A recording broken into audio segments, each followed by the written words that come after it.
আসসালামু আলাইকুম ওয়া রাহমাতুল্লাহি ওয়া বারাকাতুহু। প্রিয় বন্ধুরা, হযরতে ঈসা আলাইহিস সালামের জীবনী বিস্তারিত শুনুন। হযরতে ঈসা আলাইহিস সালাম, যিনি যিশু নামে পরিচিত ছিলেন, একজন মহান নবী ও আল্লাহর প্রেরিত রাসূল। তার জীবন ও কর্ম মুসলমানদের জন্য অত্যন্ত গুরুত্বপূর্ণ। নিচে তার জীবনের কিছু গুরুত্বপূর্ণ দিক বিস্তারিত আলোচনা করা হলো।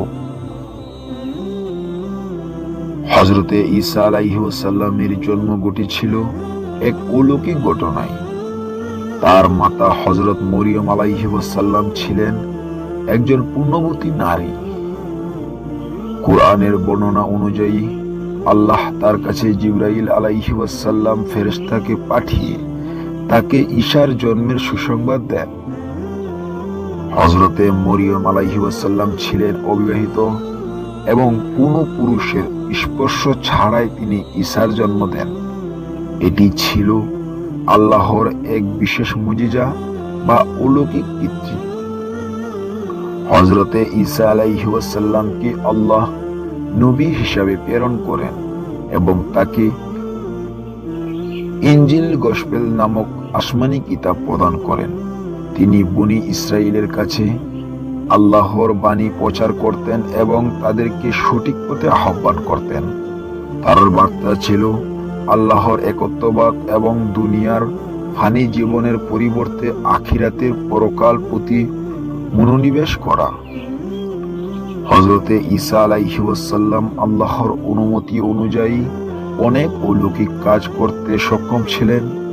তিনি জন্মগতভাবে অন্ধদের দৃষ্টিশক্তি ফিরিয়ে দিতেন, কুষ্ঠরোগীদের সুস্থ করতেন এবং মৃত ব্যক্তিদের জীবিত ফিরিয়ে দিতেন।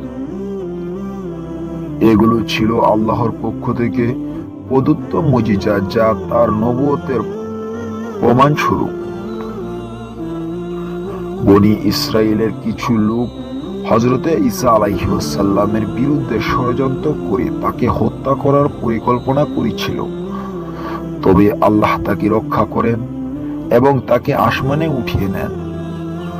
মুসলমানদের বিশ্বাস অনুযায়ী হযরতে ঈসা আলাইহিস সালাম ক্রুশবিদ্ধ করা হয়নি, বরং আল্লাহ তাকে জীবিত অবস্থায় আকাশে উঠিয়ে নিয়ে গেছেন।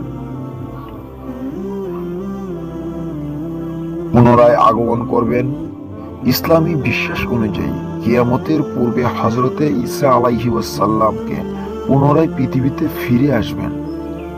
তিনি দাজ্জালকে পরাজিত করবেন এবং দুনিয়ায় ন্যায় বিচার প্রতিষ্ঠা করবেন। পুনরায় গমনের পর তিনি কিছু সময়ের জন্য পৃথিবীতে অবস্থান করবেন এবং তারপর তার স্বাভাবিক মৃত্যু হবে। হযরতে ঈসা আলাইহিস সালামের জীবন ইসলামী ইতিহাসের এক গুরুত্বপূর্ণ অংশ এবং মুসলমানরা তাকে মহান নবী ও আল্লাহর প্রিয় বান্দা হিসেবে সম্মান করে। মহান আল্লাহ যেন আমাদেরকে সঠিক বুঝার জানার তৌফিক দান করেন। আল্লাহুম্মা আমিন।